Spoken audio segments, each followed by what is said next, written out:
We're back. Episode 11 of the Zero podcast, powerlifting podcast. Again, set up by the amazing CJ. This is going to be the new tradition. Fist bump at the start of the video. We're talking about today a special request. Someone asked me to talk about, the pursuit of the 1%ers. And what I mean by that is it's a reasonably common trait, not just in powerlifting, in general strength sports, in the fitness industry in general, to put a little bit too much value into things that don't actually mean a great deal, at the same time as ignoring the bigger picture sort of thing. So chasing these 1%ers, thinking that they're going to have way more of an impact than what they actually do. It's a reasonably common trait, and it can be detrimental if the focus isn't put on the bigger, more important things. So I thought I'd start this whole episode, I'm just going to run through a couple of really common examples and hopefully provide some education around what a better approach may end up being. And I thought I'd start with the idea of recovery. So when it comes to recovery, when it comes to, surviving training blocks and being able to consistently bring a high degree of performance to the table, the two big ticket things are going to be sleep and nutrition. What you're eating, how well you're resting is really going to determine how good you feel and how well you recover. Then there are all these extra recovery modalities that people will start to lean on and start to potentially rely on while leaving the big important things at the wayside. I don't want to put a defined percentage, but if we were to sort of estimate that, the percentage of recovery that's going to come from your sleep and nutrition is going to be into the 90s. It's going to make up the bulk of your recovery. What am I trying to say? It's going to make up the bulk of your recovery, right? So these other little things are going to mean they're going to be drops in the ocean compared to the sleep and the nutrition. So people over relying on things like seeking contrast baths, seeking those, body suits that people wear that pump blood around, using TENS machines, rolling, stretching, alternative therapies, massage, physio, chiro, all of this sort of stuff as a means of recovery might be chasing their tails a little bit if the focus isn't first and foremost on sleep and nutrition. If that stuff is falling by the wayside, no matter how much you spend on these alternative methods, no matter how much time you spend jumping in and out of fucking ice baths, you're not going to recover as well as if you were just eating well and sleeping well. It sort of raises the question as to what is adequate nutrition, what is adequate sleep. Nutrition is a deep hole to go down, so I'm going to reserve that potentially for another episode. But eating enough to recover from the work that you're doing is going to be important, and a measure of that is going to be like, if you're losing weight, if you're not performing well, if you're constantly hungry, you're probably not eating enough. There's a good place to start without talking about numbers. Sleep's a little bit different. It's a little bit different because it's easy to lure yourself into a false sense of security of sleeping well enough. The typically accepted framework for sleep for an athlete in something like strength sports is going to be minimum 7 to 9 hours. So chasing 7 to 9 hours of sleep a night. And the quantity of sleep sort of overrides the quality. So you'll hear comments like, I sleep only 5 hours, but I sleep really well. You probably don't know how well you sleep because there's no way of tracking that, and your app on your phone is not enough. It's not going to actually tell you the quality of your sleep. The other common comment that comes with it is like, I operate fine on 5 hours of sleep a night, which is just really a fancy way of saying you've adapted to feeling shit all the time. Like you don't know what good feels like anymore. Once you feel shit for long enough, that becomes your net norm. You convince yourself that that's what normal feels like, and so you convince yourself that sleeping that little is totally cool.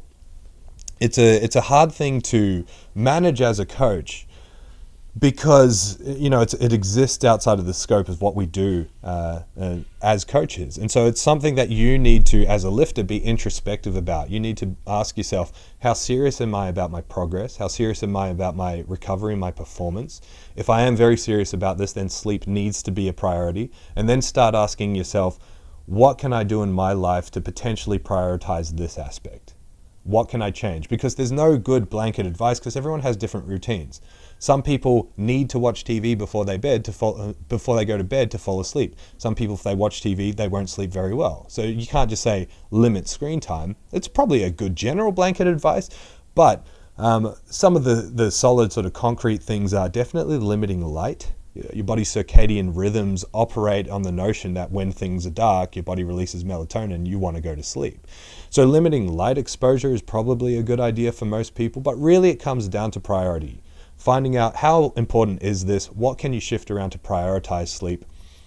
Don't get caught in the mindset of limited time. I don't have the time to sleep, because oftentimes that mindset either comes from not recognizing where there is a priority shift that can happen, or luring yourself into the sense of security that if you have more hours in the day, you can do more stuff. Again, if you have better performance, not just in the gym, but better mental performance because you're sleeping well, you're probably going to be more efficient. You're probably going to get more done. Now, obviously, for some people, getting more sleep is going to be easier than others. Some people can prioritize sleep. Other people might have 3 kids that they manage on their own, plus a full-time job, plus training strategy, plus this and this and that. Again, that's why it's important to be introspective. Ask yourself, where can I prioritize this in my life? How can I prioritize more sleep? That's going to be important. So, once you've nailed your sleep and nutrition, these other things become a matter of personal preference. They're probably going to make such a little impact on your actual recovery that the impact that they're having is probably more psychological than physical. That is providing you some sort of placebo. You feel better because you've jumped in the sauna for an hour rather than you actually are better. And that is 100% totally okay. If you're happy to spend the money and the time to go and do these alternative methods, and in doing so, you feel really good and you feel like you're recovering better and you perform better because of it, absolutely go and do it. Don't listen to the people that are like, that's bullshit, don't do that, it's a waste of time and money. If it's a defined benefit for you and you feel the benefit, that's as real as it gets. The only time it might become negative is if you get addicted to those things. If you feel like you cannot recover without them, that probably says something more about a negative mindset around that stuff, or a failure to satisfy the bigger recovery pieces of the puzzle, like sleep and nutrition again. Another common example of this happens big time in nutrition.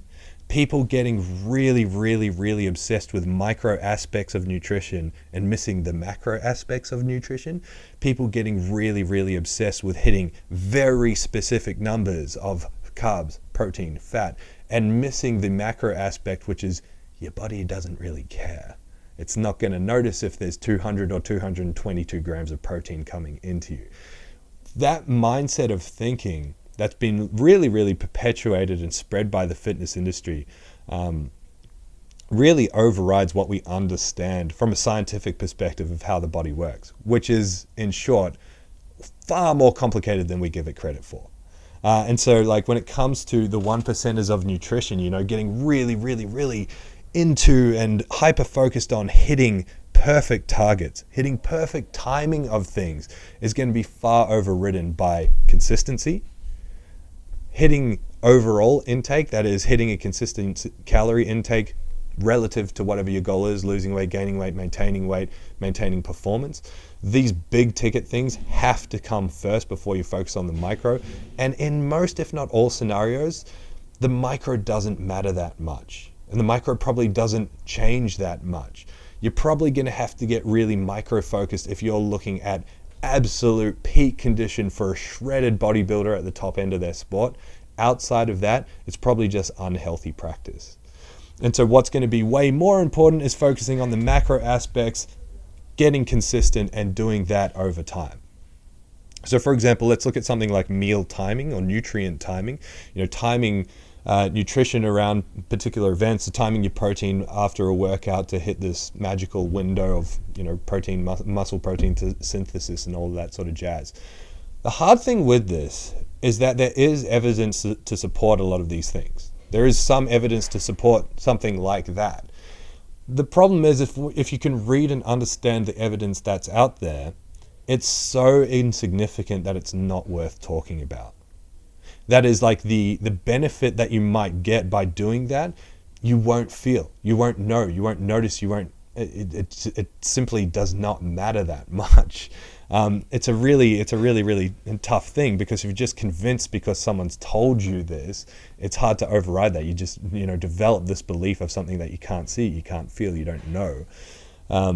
It can be a little bit tricky sometimes, and it's a part and parcel of being obsessed with what we do. We have to, if we're willing to get as obsessed as what we get with this stuff, I think there is some onus, there is some responsibility on us to do some research and figure out at least a base level of understanding of how all of this stuff works, so we can sift through some of that jargon and misinformation that's out there, or stretching of the truth, and focus on stuff that's a little bit more important. So if you find yourself getting bogged down in the hyper-specifics of things, one thing that can be a useful tool is to kind of take a step back, look at the average over time, and see how much of an impact that hyper-specificity has actually made. So what I mean by that, if you're obsessed with hitting an absolutely perfect macronutrient target, and you're monitoring your weight change or something like that, and you take a step back and you look back to a time period where you weren't as obsessed, is there that much of a difference? And if there's not that much of a difference, you can kind of rule out this hyper-obsessiveness. If there is a big difference, the first thing you have to do is not attribute to that change, but you have to ask yourself, how much of other changes were there? I was monitoring before, but loosely, but were your calories twice as high as they are now, or something like that? You have to be able to step back, look at things over time. That's going to give you a far truer, framework or assessment point to make these decisions on. I could keep going on and on and on about all these examples of 1%, but I just wanted to throw it out there, use a couple of specific examples, but come back to the point of, don't spend all your mental time and energy on the 1% when the 99% is what matters most, what's going to drive progress and keep you going and make you feel really good. Put your energy and effort into that. If that stops working, then you can start going down that rabbit hole. Hope that helped. If you have any questions or anything, just hit us up. Catch you next time.